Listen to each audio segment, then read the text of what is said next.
Last week I talked a little about pride, and I gave the example of grandkids and great-grandkids. I want you to understand that that was not to say you can't be proud of your children, proud of your grandkids, proud of your great-grandkids, your great-great-great-grandkids.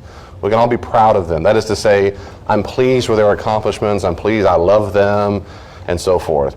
And of course, the example I gave about people who use it, the people who use it as an example of, I'm better than you, I was saying that's how sad it is when even older people use great-grandkids as competition. So it's not that if you're proud of them, therefore you're prideful, but there are people who use them as, like they're playing cards. I use the analogy of ace of spades in a spades game. That's the ace of spades beats everything.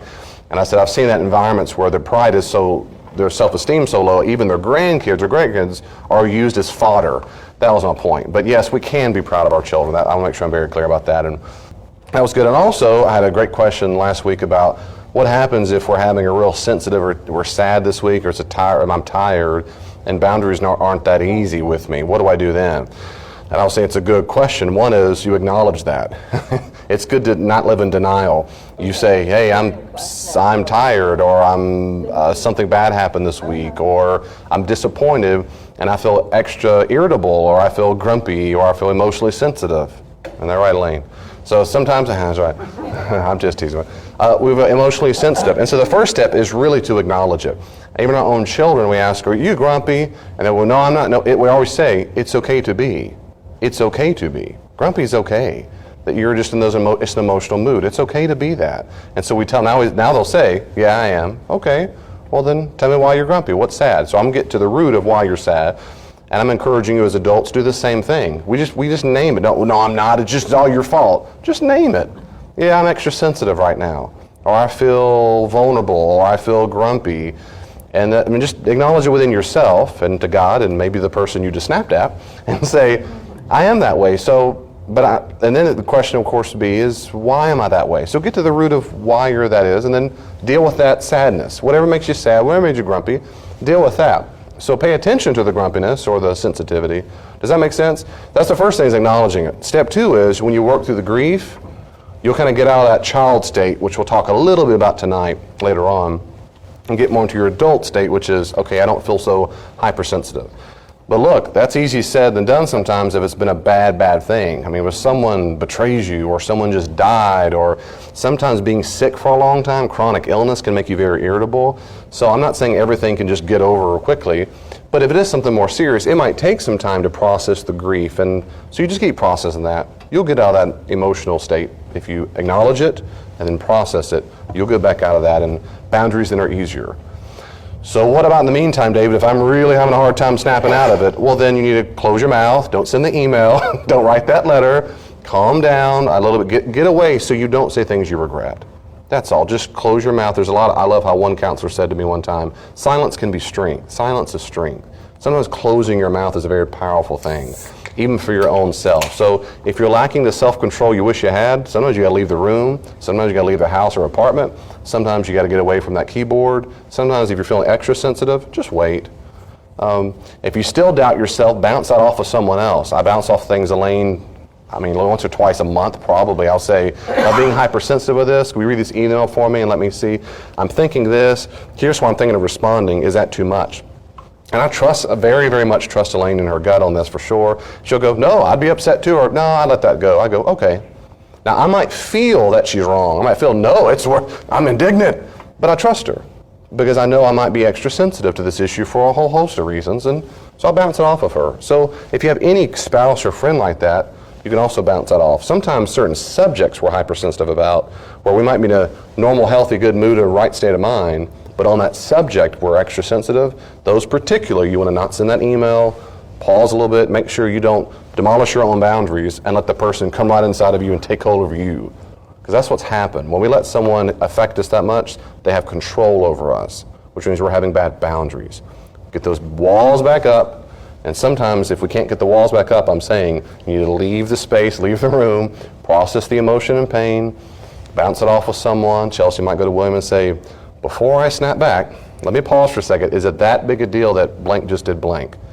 Let me picture a process. If he says, you see what I'm saying? That's all. So give yourself some grace. If you feel irritable, then okay, you do. Then that's fine. So we're not our best boundary self sometimes when we're feeling like little children, because that's what we're in, a child state. To repeat to the podcast in here, I will send you an email, not to the person. I'll say, how's my tone? I mean well, but I need to be whatever it is. And so, absolutely. So we just give ourselves grace and we check on it. Another person this week, we were chatting about some stuff with boundaries, and I want to encourage you once again, as I did early on, I want to keep encouraging, and I really mean this. This can feel overwhelming, particularly last week when it came boundaries in the self, or maybe the first week kind of hit you in the face. Boundaries in the self is self-control, and then it's kind of the 1, 2, 3, 4, 5, 6 punch. I'm never going to stop because every week, if you're not perfect with boundaries, and no one's perfect, there's always something we read it or we hear it about it, and we go, man, I can do better on that too. Dadgummit, it just kind of builds up. Please give yourself grace. You start little baby steps, and I have found in my life that God will put in my heart and mind certain areas to kind of work on one at a time. And you just do a little here and there, just baby steps. I always tell people, baby steps in the right direction is better than no steps at all. But then when I judge, well, it's not big enough steps, I'm still struggling. Well, are you in the right direction or not? And so I'd rather go that way and fail in the right direction than I would do nothing at all, go retreating. So give yourself some grace. If it feels overwhelming, that's a feeling, and I understand the feeling, but it is not overwhelming. It just feels overwhelming. It's going to take time to learn boundaries. And if you need more help after all this boundary stuff and you want to meet together with me or some other therapist, go do it. Go do it. I'm telling you, there's healing on the other side. I'm telling you. You don't have to give up. You really don't, or be stuck. I know a woman who was very sweet. I worked with her. Just one of the sweetest women you ever meet. So sweet. And one of the very last things she said to me before she resigned and retired, basically moved off with her husband to this little house they had built out in the country in Oklahoma. And one of the very last things, I remember we were sitting at this table and we were chatting about stuff, and I think I was doing boundaries, and kind of a running joke was she had real bad boundary problems. So much so through the years, that, in fact, I brought it up after knowing her for a few months. I go, have you ever read the book Boundaries? And she laughed, she goes, I know. I've had friends give me that 2 or 3 times over the years. Offer it to her. Different friends, unsolicited. I go, is that a sign for you? I know. And she's so sweet, but she felt very responsible for everybody else's feelings.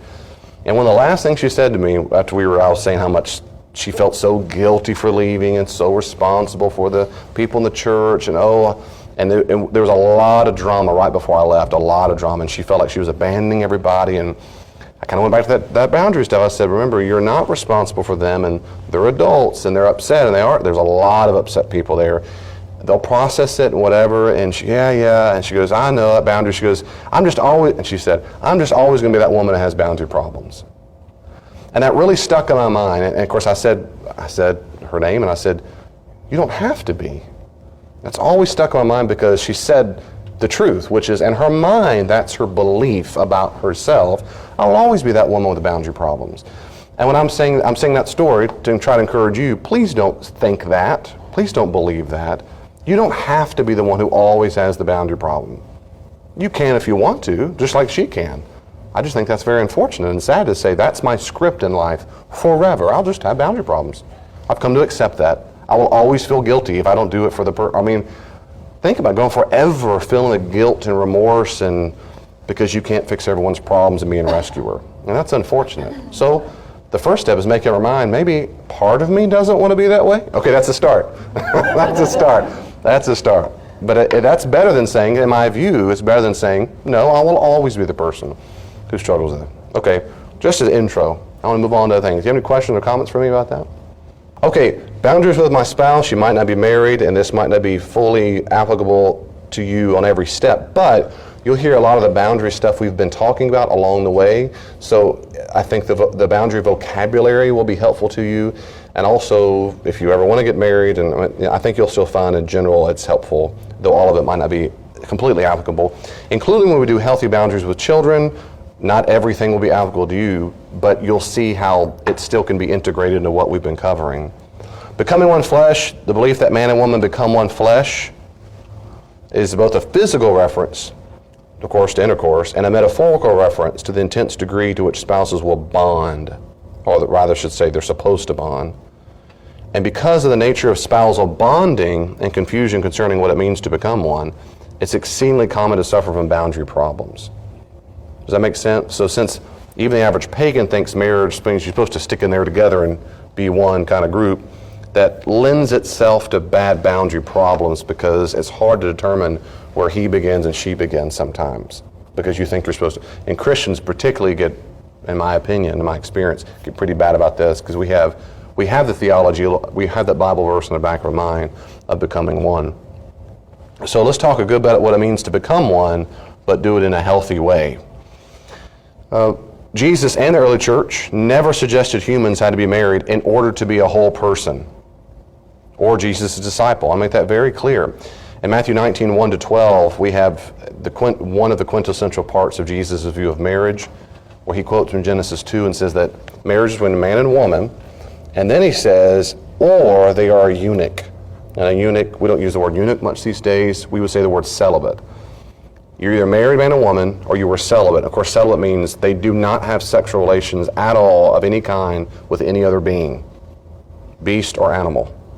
That's exactly how every Jew would have understood it, and one day when I do sexuality in the ancient world, I'll prove it to you. Every reference in Judaism had the same view, and Jesus is a Jew.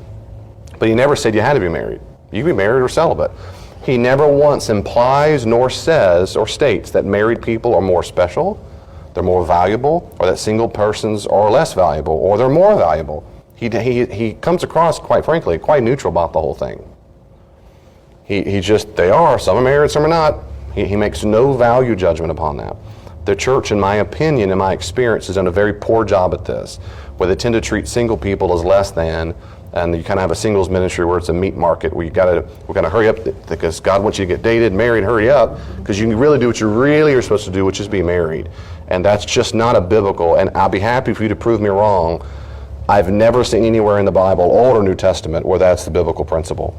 In 1 Corinthians 7, Paul the apostle even tells the church, if you're married, stay married. If you're not, no big deal. I mean, he never says you ought to do it. You know what Jesus said. It's just that way. So you don't have to be married to be a whole person whatsoever or be his disciple. Now, healthy marriages, I want to say that first. That's why it's the first sentence, because make sure you understand what I'm saying here. Now, healthy marriages involve two mature, independent, healthy persons who join their lives together. Maybe I should have said healthy marriages. Well, no, that's true. Healthy marriages involve two mature, independent, healthy persons, which means if you're not a mature, independent, healthy person, you don't have a healthy marriage. Or if it's 0 to 10, you're on the scale of unhealthy somewhere. It's not all or nothing, but completing means that the one spouse is attempting to make up for another's immaturity.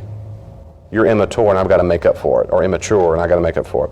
Complementing means that one spouse's particular talents and preferences are used alongside the other's talents and preferences.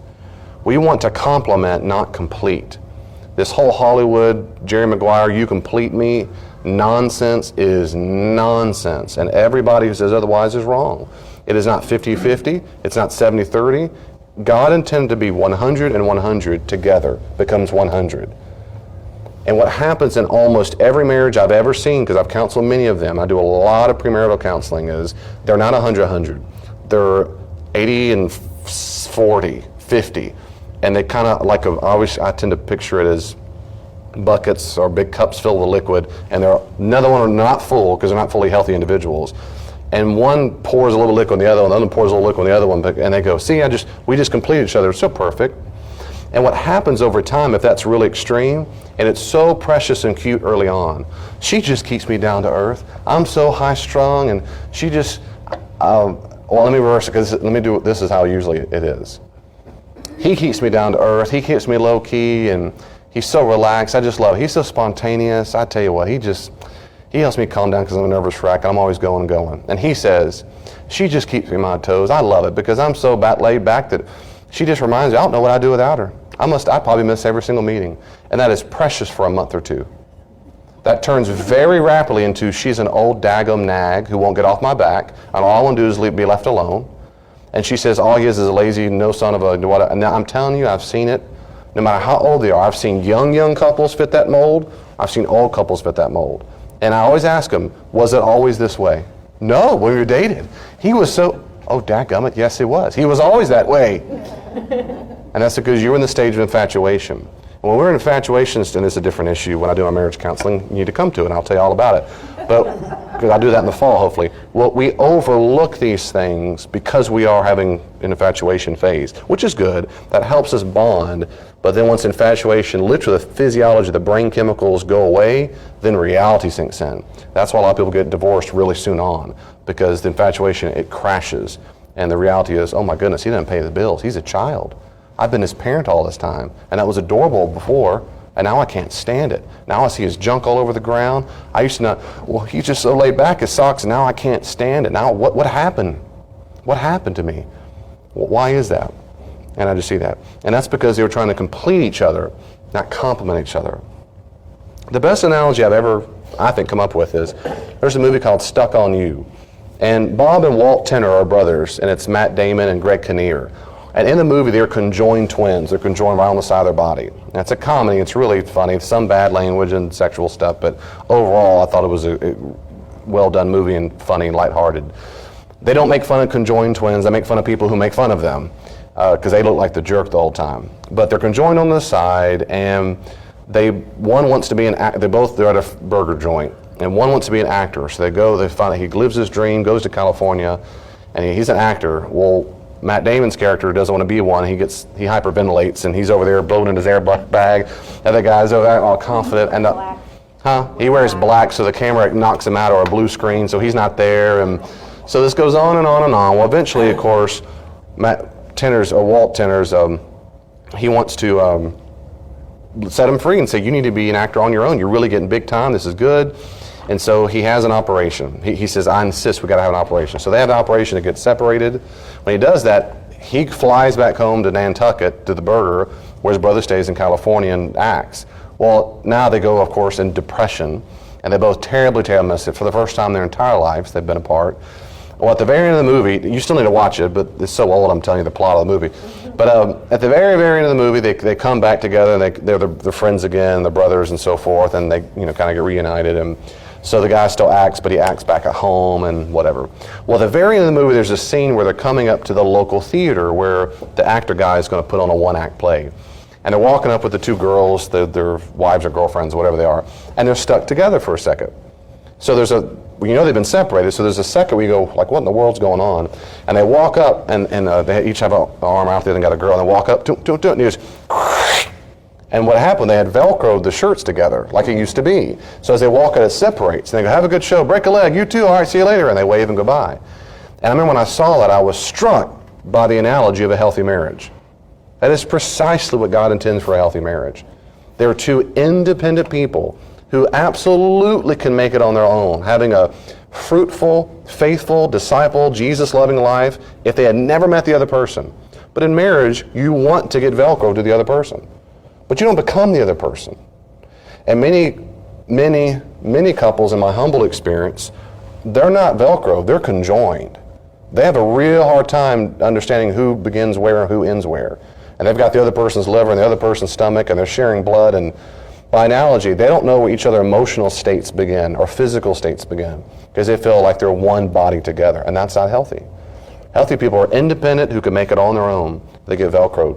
So I ask my premarital couples all the time, are you sure, are you confident that you can make it the rest of your life without the person beside you? I didn't ask if you wanted to. Could you do it without the person? Could you live the absolute, feel like you pursue, and I'm assuming not all Christians, some are not, that I've counseled, most of them are. Would you pursue God's will and go exactly where he wants you to go the rest of his life, fully confident that you can live a fruitful life, not, and for 1 second, needing the other person? If you can't say yes, you're not ready for marriage. You're not ready for it. Your bucket's empty, and you're waiting for someone to come fill in the bucket for you, and that's not healthy. You'll start off on the wrong foot.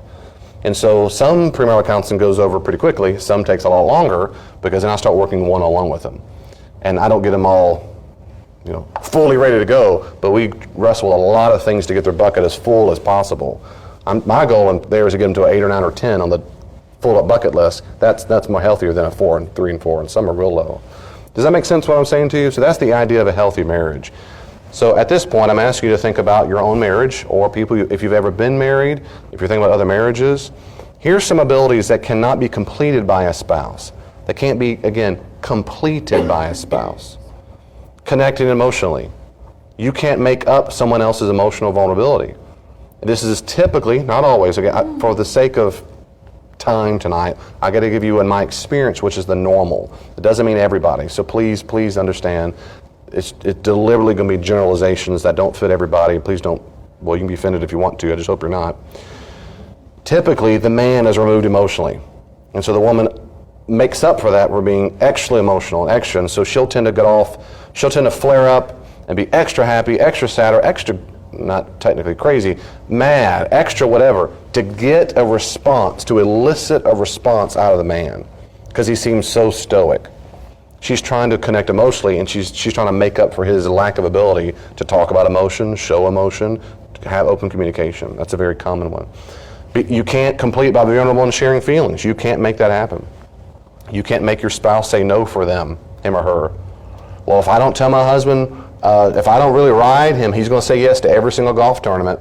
He's going to miss his kids' football. I got to make sure. Did you say no to Bob again? You got to say no. You're trying to complete him. You can't do that. Have initiative, be proactive. You can't make your spouse do that. You can't make your spouse grieve. You can't make your spouse be responsible and follow through with things. I mean, these are adult things. You can't make your spouse accept imperfections, have grace and forgiveness. Think for oneself and express your own opinion, his or her opinions. Grasp and use talents. Take responsibility for spiritual and emotional growth. On and on and on. Your spouse is a human person, not a means to an end existing to meet your needs. Your spouse is a human person, not a means to an end existing to meet your needs. You don't marry a person so that he or she can make up for my imperfections, that he or she can make up my lack of character, that he or she can make sure I show up on time, that I pay my bills, that I go get my schooling, that I am a good parent, that I don't wear myself out, that I stop smoking crack, that I get off of drinking. That's not why we get married. When you do that, you take on what's called a parent-child relationship, and I'm going to talk a lot more about that in a second.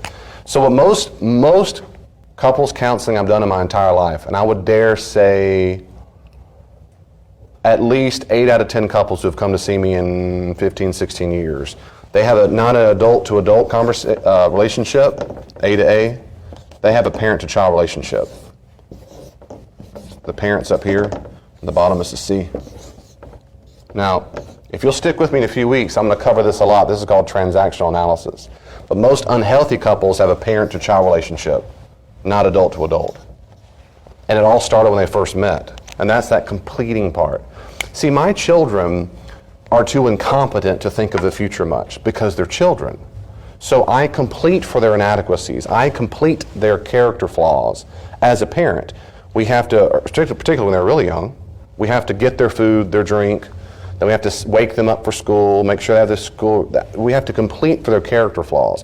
They should have character flaws because they're children.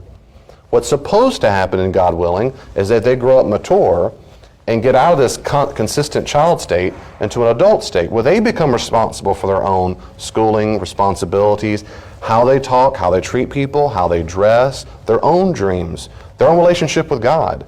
That's what's supposed to happen. And then ideally they get to a place where they're not only just physically adults, but they're emotionally adults.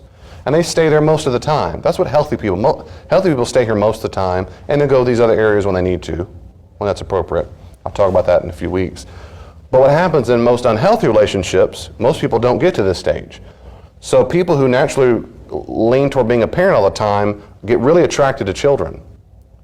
Rescuers who don't like people to suffer negative consequences love rebellious children. They love it. It is so, I'm sorry ladies, it is so sexy for the average woman who's in her 20s or so to find a bad boy when she's the rescuer. And she grew up, particularly when she grew up obeying the rules all the time. And he represents to her what she never could be. And deep down inside, she can't wait to fix him. Then they date, may even get married and have kids. And then she goes crazy when he won't be fixed. And he's still riding off on his bike and not paying the bills and not taking responsibility. And she gives hope, I'll get him one day. Because I really see the man he, could be. That's unhealthy. That's not how God designed it to be. Now I'm picking on men a lot because I am, because we're the ones that tend to, and I can go both ways.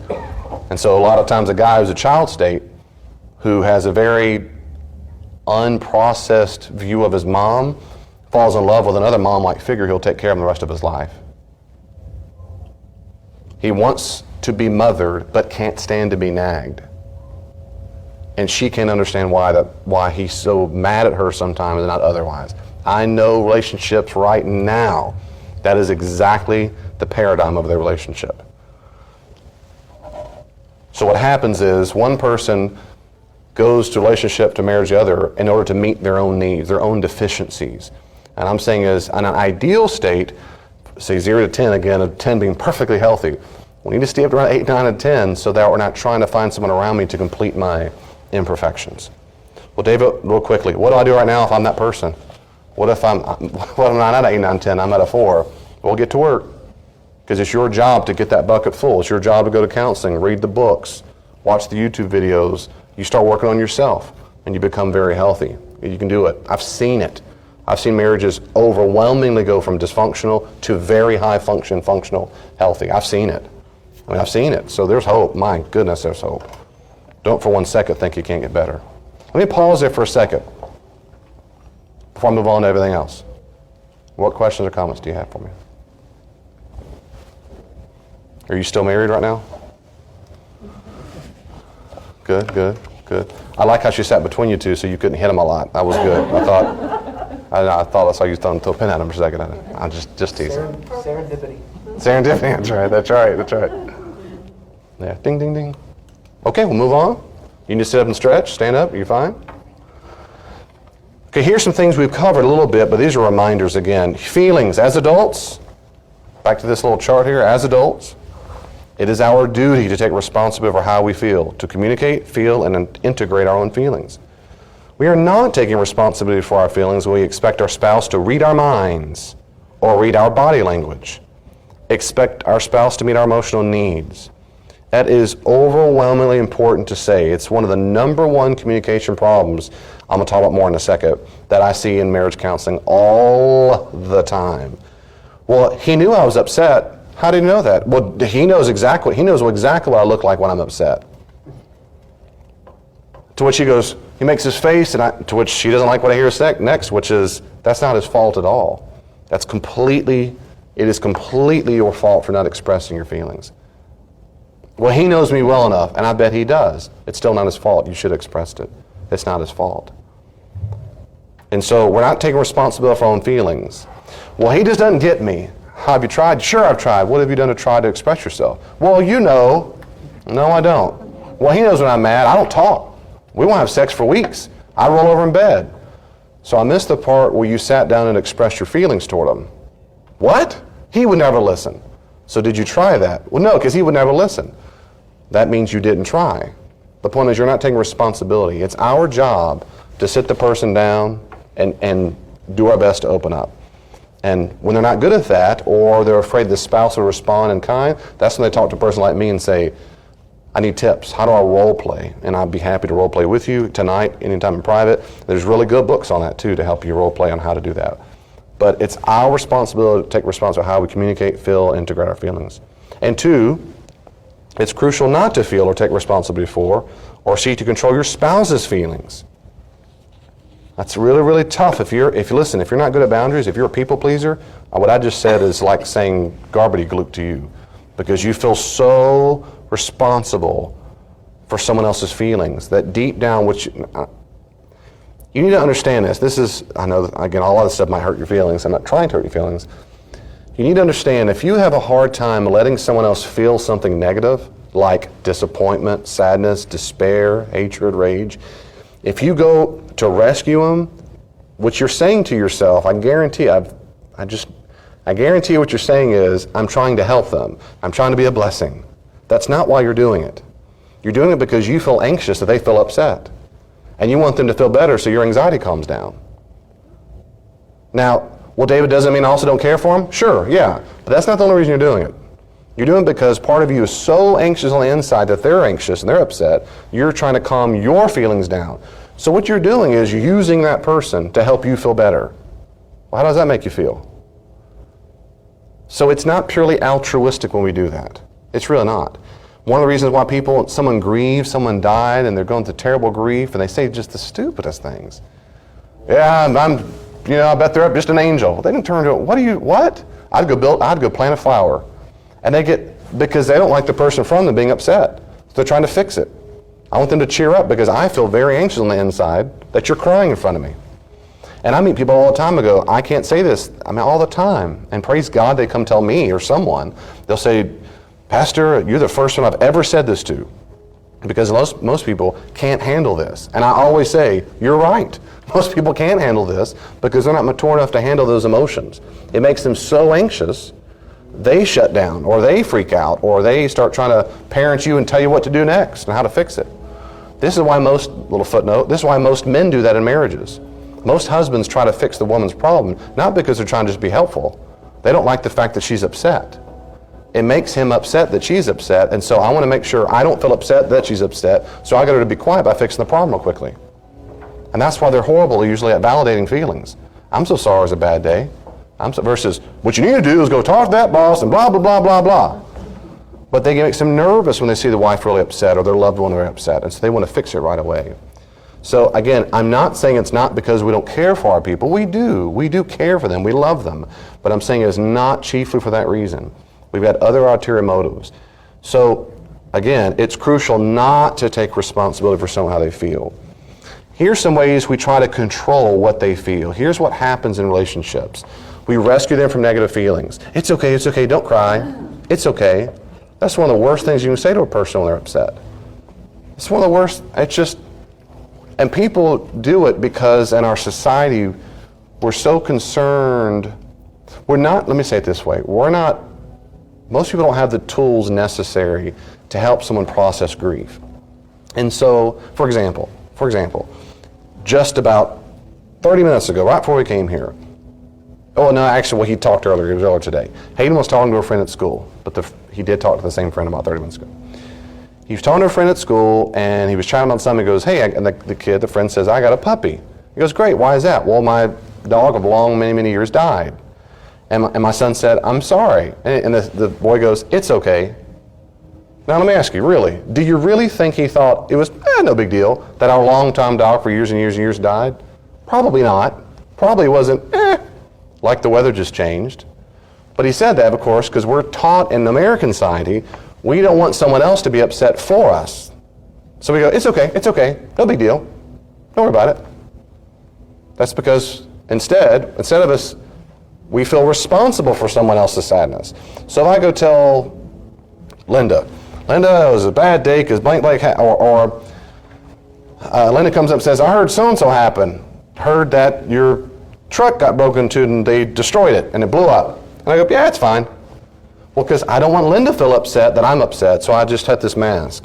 Versus being vulnerable, I go, yeah, I did, and I'm devastated. It's just stuff, but I don't have the money to buy another truck right now. Like, instead of being vulnerable in that moment, we don't have it. In spousal relationships, that's what happens all the time. It's okay to say, don't worry about it. No. So, honey, how'd work go? It was horrible, blah, blah, blah, blah, blah, blah. Hey, it's all right, no, it's okay, it's no big deal. Well, it'd be all right. You're trying to rescue them from sadness. Don't rescue. Let them feel sad. Is that why people apologize when they cry? Is that why people apologize when they cry? In my opinion, that's exactly why they do it. I hear that all the time in counseling. I'm sorry. I go, please don't apologize for crying. But in their lives, they've never heard the words, it's healthy to cry. It's okay to cry. And so I'm not mad or blaming them that they don't know how to do it. It just makes me sad for them that they've never been told it's okay to cry. Does that make sense? I really mean that. I'm feeling empathy. I go, no, please. If there's any place in the world it's safe to cry, it's in this room, it's in front of me. Believe me, hey, I'll start crying if you want to cry too. I've gotten good at it. It's okay, don't cry. It's okay, yeah, that's right. No, the answer is I'm sad. Cry, please cry. Oh, okay, let me go on quickly here. Suppress their expressions of feelings. Shut up, I don't want to hear it. That's again where we're taking responsibility. We're not taking responsibility appropriately. We discount their feelings. Oh, get over it. You always say that. It's no big deal. What about the way I feel? That's a really, really, really common. What about the way I feel? I had a real long day of work. My back is killing me. Your back is killing me. My back. I've been on my feet for 12 hours. That's called, in psychology, discounting their feelings. And it hurts. It hurts children, adults, senior citizens, I don't care. And if you stick around transit, I'll explain exactly why. It doesn't matter how old you are. Punishing them because they have feelings.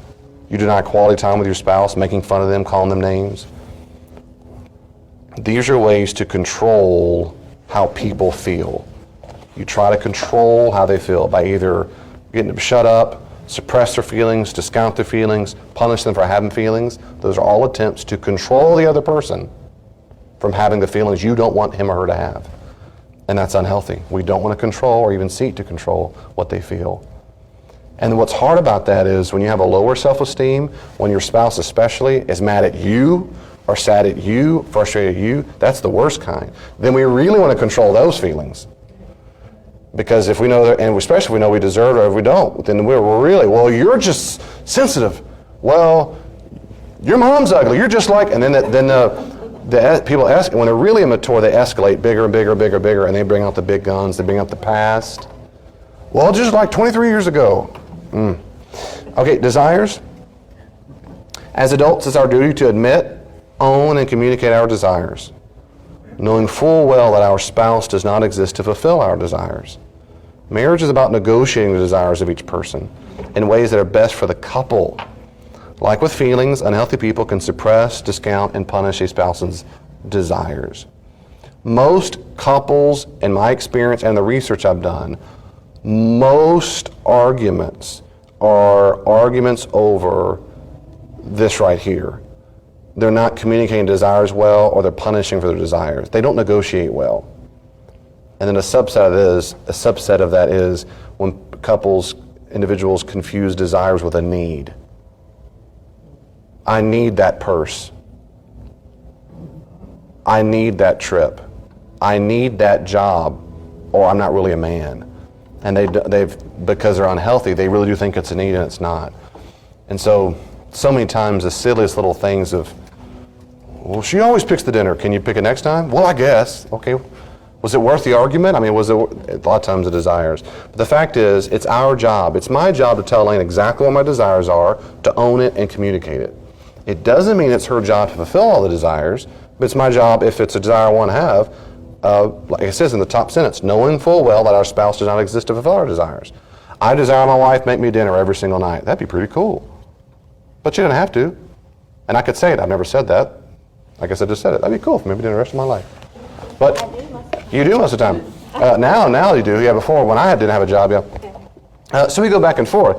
But at the same time, that's just a desire. But here's the key. Seriously, I know full well that it's not her job to meet all my desires. And this is not on your list, but sorry, since I do that marriage retreat, a lot of this, I've got 2 full days of material in my mind that, let me say something very quickly, because it relates, because I'm just trying to help you, just trying to be a blessing. This one little quick word, the difference between need and desire.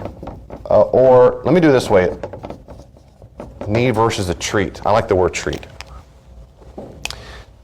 We have healthy needs in marriage that the spouse is supposed to meet. But it's only a few, it's a handful. For example, a healthy need in my marriage is that my wife stay faithful to me alone. That's a need to stay married. Again, back to my analogy, to stay Velcroed to her. The only way I want to stay Velcroed is if she consistently stays loyal just to me. That's a healthy need of my marriage relationship. Now notice how I didn't say anything else to do with my character. That's for me to say bonded with her, you got to stay faithful. Another constant need is I need to be, not just feel, but be safe. She cannot be physically or emotionally at all violent to me. That's a need that we have to stay Velcroed together. If she's not doing that, she's violating a basic, I always call them marriage counseling, legitimate healthy need. She's violating a legitimate healthy need that I have. If she did not repent, if she didn't meet those legitimate healthy needs and did not repent, didn't go to counseling, didn't care, then she divorced me. Because to stay married together means if she's beating me or slapping me, making fun, being emotionally abusive, in any way denigrating me, and does not want to repent, even though I've talked to her and dragged her to marriage counseling and she would do nothing about it, then she's not bonded with me. To stay in a relationship. So there's only a couple like that are basic needs I have.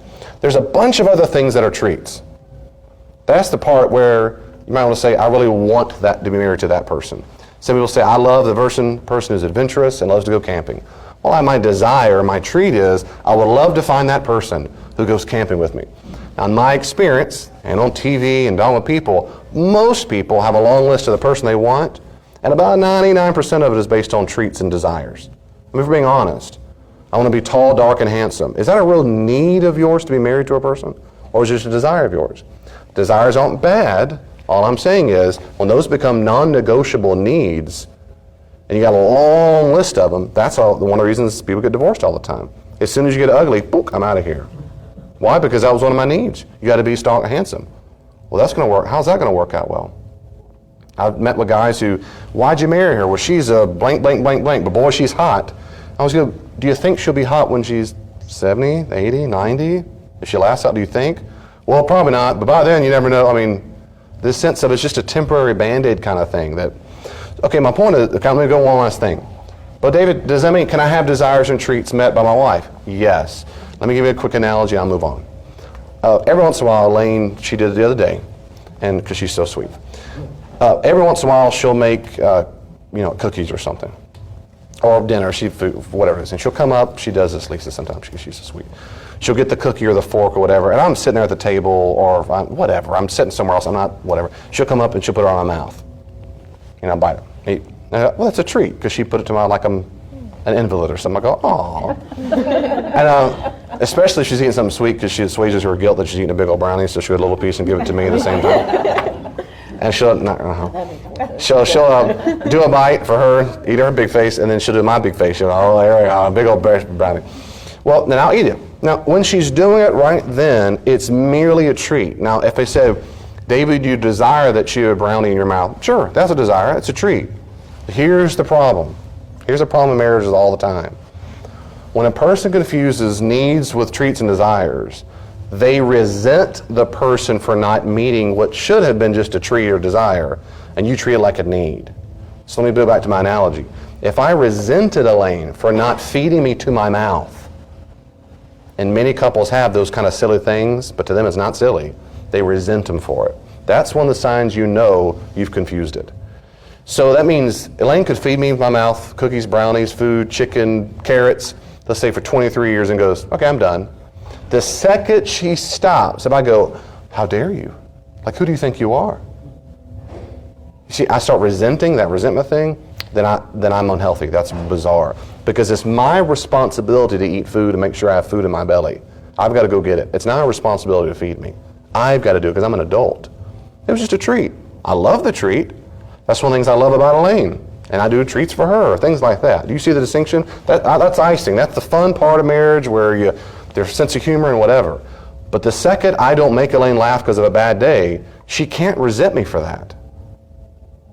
To be healthy, she can't. Well, make me laugh. Well, she doesn't do that. I'm just throwing something out there. I go, no, I'm not a clown for your amusement. That's not why you get married. I hope that's not why you got married. Yeah, it is, in fact. I got married to you because there were a bunch of guys who were much more boring, and anyway, not really.